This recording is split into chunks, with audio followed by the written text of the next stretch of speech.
Good morning বন্ধুরা, শুভ সকাল। একটা নতুন ব্লগ নিয়ে নতুনভাবে হাজির হয়ে গেলাম। আশা করি আপনারা সকলেই ভালো আছেন, আমিও এবং আমার পরিবারের সকলে ভালো আছি। আজকে সোমবার একটা নতুন ব্লগ নিয়ে নতুনভাবে হাজির হয়ে গেলাম। চলুন আজকে সারাটা দিন কি করি আপনাদের সঙ্গে সব কিছু শেয়ার করব। আজকে সকালের জলখাবার হচ্ছে আলু কুমড়ো দিয়ে তরকারি আর হচ্ছে রুটি। এই দিয়ে সকালে আজকে জলখাবারটা ওর বাবাকেও দিয়ে দেবো, ছেলেও খেয়ে নেবে, আমি ভাত খাই, আমারটা পরে খাবো। আজকে দুপুরে লাঞ্চ হচ্ছে ভাত, আলু পটলের তরকারি আছে আর ডাঁটার চচ্চড়ি আছে। এখানে হচ্ছে আমড়ার টক আছে, মাছের ডিমের বড়া আছে আর ডিম সেদ্ধ, যেটা আমার ছেলের। এটা দিয়ে আজকে দুপুরে আমাদের হয়ে যাবে। ওর বাবাকে এমনি ডিম ভাজা করে দিয়েছি, খেয়ে চলে গেছে, আমি আমার ছেলে খাবো। বন্ধুরা, এটা যে দেখছেন এটা হচ্ছে প্রতি রবিবার আমাদের চুঁচুড়োতে ময়ূরপঙ্খী ঘাটে গঙ্গা মায়ের পুজো হয় এবং গঙ্গা আরতি হয়। এই যে দেখছেন ঠাকুরমশাই, উনি এখানে কিন্তু পুজো করছেন গঙ্গা মাকে, আর চারিদিকে লোক বসে আছে। একটু পরেই এখানে গঙ্গা আরতি আরম্ভ হবে। তাই আমার দেখছেন লোকের সমারোহের কোনো শেষ নেই। চারিদিকে কিন্তু প্রতি রবিবার এখানে ভিড় করে লোকে খুব আনন্দের সঙ্গে এই গঙ্গা আরতিটা উপভোগ করেন। এবং এখানে যারা যারা গঙ্গা আরতিটা করেন তারা প্রত্যেকজন খুব নিষ্ঠাভাবে এবং মনোযোগ সহকারে তাদের এই গঙ্গা আরতিটা সম্পূর্ণ করে। দেখার মতন এবং সবাইকে বলার মতন এমন একটা গঙ্গা আরতি, যেটা আমি তো নিজে দেখে মুগ্ধ হলাম, আপনাদের সঙ্গে শেয়ার করছি। এই যে দেখছেন এখানে প্রথম বড় বড় পঞ্চপ্রদীপগুলো ধরাচ্ছে সবাই মিলে। আমি এখানেও গেছিলাম, মানে এইরকম আমি গেছি হচ্ছে বেনারসে, সেখানেও কিন্তু বিশাল বড় বড় এরকম বড় বড় পঞ্চমুখী মানে বড় বড় প্রদীপ বলবো না, এটা কী বলবো, পঞ্চপ্রদীপের মতন দেখতে, কিন্তু বড় বড় প্রদীপ।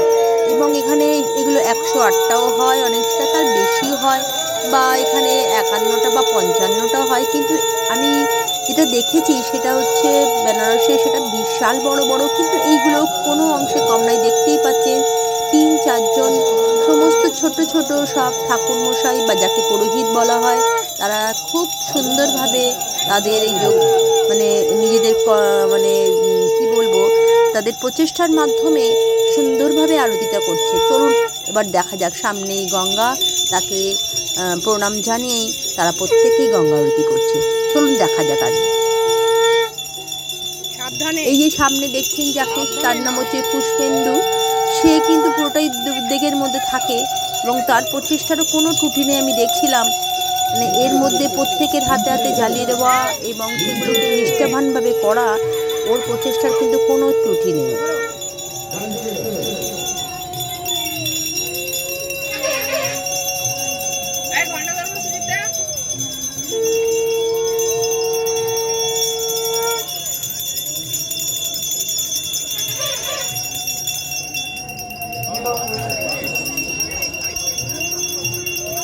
দেখছেন কি সুন্দরভাবে গঙ্গা আরতিটা হচ্ছে, যেটা দেখার মতন এবং মনকে ছুঁয়ে যাবে। এখানে যারা প্রত্যেকেই আছে, প্রত্যেকেই প্রণাম, হাত জোর করে ঠাকুরকে প্রণাম করছে এবং গঙ্গা আরতিটা উপভোগ করছে। তার সঙ্গে দেখছেন চারিদিকে লোকের সমারোহ কিছু কম নয়, কিন্তু সবাই আরতিটাকে দেখছেন এবং ভালো করে উপভোগ করছেন।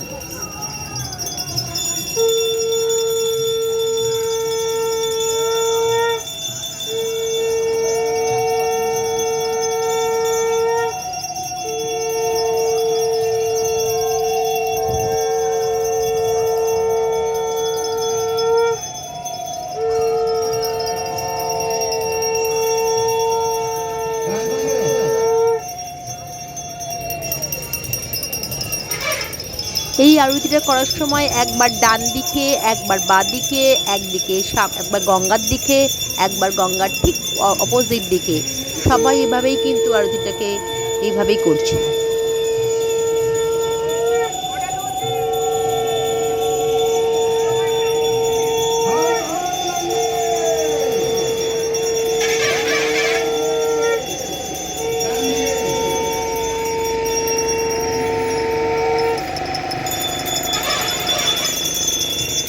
সত্যি যখন আরতিটা হচ্ছিল না, চারিদিকটার পরিবেশটাই ছিল একটু সম্পূর্ণ বদলে গেছে। এই যে দেখছেন, ও কি সুন্দর এখানে গেল গঙ্গা মাকে, এখানে গিয়েও নিজে আরতিটা করে এলো।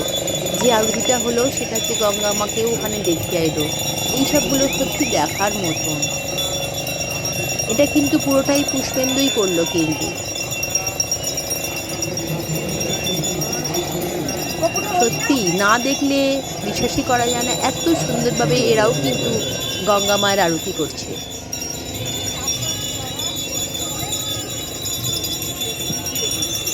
এবং এই আরতিটা হয়ে যাওয়ার পরে প্রত্যেক জনগণ যারা ওখানে ছিলেন প্রত্যেকের কাছে নিয়ে গিয়ে তারা প্রত্যেকেই আরতির একটুখানি আভা নিয়ে নিজেদের মাথায় বুকে দিয়ে, যেমন হয় প্রত্যেকেই কিন্তু সেটা করছে এবং ওরা প্রত্যেকের কাছে সেগুলো নিয়ে যাচ্ছে।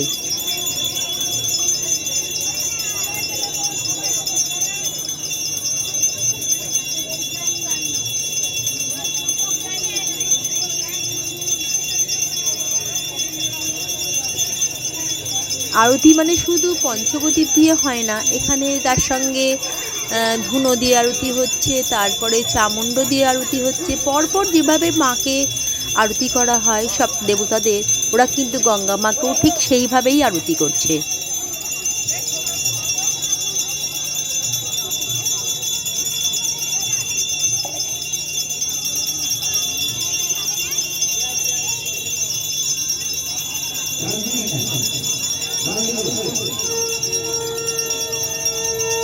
শুধু তাই নয়, এই যে আরতি করার পর প্রত্যেকটা প্রদীপের আগুন সেগুলোকে ঠিকঠাক করে একটা জায়গায় নিয়ে নেভানোর ব্যাপারটাও কিন্তু এরা যথেষ্ট সুষ্ঠুভাবে করছে।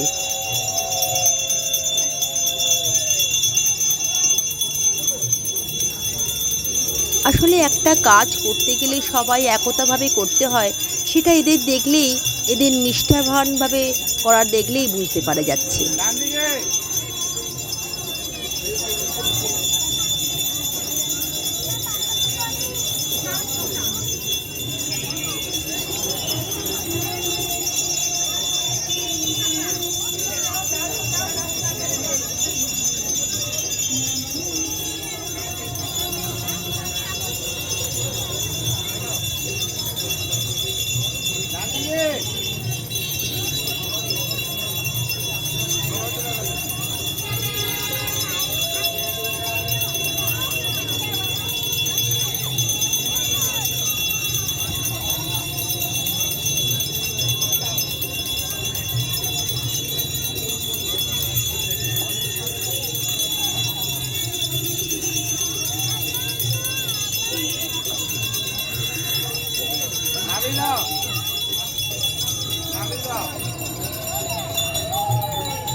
বন্ধুরা চলে এলাম রাতের ডিনার নিয়ে। প্রত্যেক দিনকার মতন তো ডিনার দেখাতেই হবে। তো যা যা করেছি চলুন দেখিনি আজকে সেরা। তো এটা হচ্ছে আলু পটলের তরকারি, রুটি, ভাত তো আমাদের থাকে। আর এটা হচ্ছে কি বলবো, আমার ছেলে একটু খেয়েই নিয়েছে, চিলি কী বল, হ্যাঁ চিলি এঁচোড়। এঁচোড়টা মনে হয় অল্প একটু এঁচোড় কোয়া, চিলি এঁচোড়, যেটা অর্ধেকটাও খেয়েই নিয়েছে। কিন্তু এই দিয়ে আজকে রাতের ডিনারটা সেরে নেব। হ্যাঁ খেতে খুব ভালো হয়েছে চিলি শোয়াটা। কিন্তু বড় বড় এখন তো এঁচোড়ের কোয়া হয়ে যায়, কোয়া বড় বড় কোয়াটাকে সেদ্ধ করে যেমন চিলি চিকেন করা হয় এরকমভাবে চিলি এঁচোড় করা হয়। তো ভালোই খেতে হয়। তো ওই দেখতেই পাচ্ছেন অল্প করেই করেছে, কিন্তু ছেলেটা একটু খেয়ে নিয়েছে। তো চলে এসছে রোজকার মতন। তো চলুন ডিনারটা শেষ করে নিই আর ব্লগটাকেও এন্ড করে নিই। প্রত্যেকদিন কিন্তু ব্লগটা এন্ড করে নিচ্ছি। আশা করি আপনারা এখন প্রত্যেক দিনই আমার মানে ব্লগটা দেখবেন। ব্লগের ভিউয়ার্স কমে যাচ্ছে কেন জানি না, আর ভালো ভালো ভিডিও দিতে পারছি না। আশা করি চেষ্টা করছি, যা গরম পড়েছে তবে চেষ্টা করবো কয়েকদিনের মধ্যেই ভালো ভিডিও দেওয়ার। কালকে একটা ভালো ভিডিও আসবে বলে আমার মনে হয়। তো চলুন কালকে যেটা দেব সেটা কি, হ্যাঁ আর যেটা হচ্ছে আমাদের গঙ্গারথী আমি এর আগে দেখিয়েছিলাম, আজকে দেখছেন। হ্যাঁ তো গঙ্গারথী খুব ভালো হয়েছে, সেটাকে আমি নিজে ভালো করে তুলেছি এবং অনেকক্ষণ ধরে খুব নিষ্ঠাবানভাবে ওরা করছিল। ছেলেগুলো অল্প বয়সে ছেলেগুলো এত ভালো করে করছিল। আর গিয়ে ওখানে না মনটা একদম ভরে গেছিলো, যেটা না দেখলে কখনোই। প্রতি রবিবারে ওরা করে, আমি সেটা আগের দিন করে রেখেছিলাম, কালকে দেওয়া হয়নি। তো আজকে অবশ্যই দেবো, আপনারা অবশ্যই। বড় হয়ে যায় বলে দেওয়া হয়নি। হ্যাঁ অনেকটা বড় তো। তো চলুন আপনারা কালকে অবশ্যই ভালো করে ভিডিওটা দেখতে পারবেন, আজকে ভালো করে ভিডিওটা দেখতে পারবেন। আর পুরোপুরি দেখবেন, লাইক কমেন্ট শেয়ার করবেন। কালকে একটা নতুন ভিডিও নিয়ে নতুনভাবে হাজির হয়ে যাব। আজকের মতন গুড নাইট, টাটা।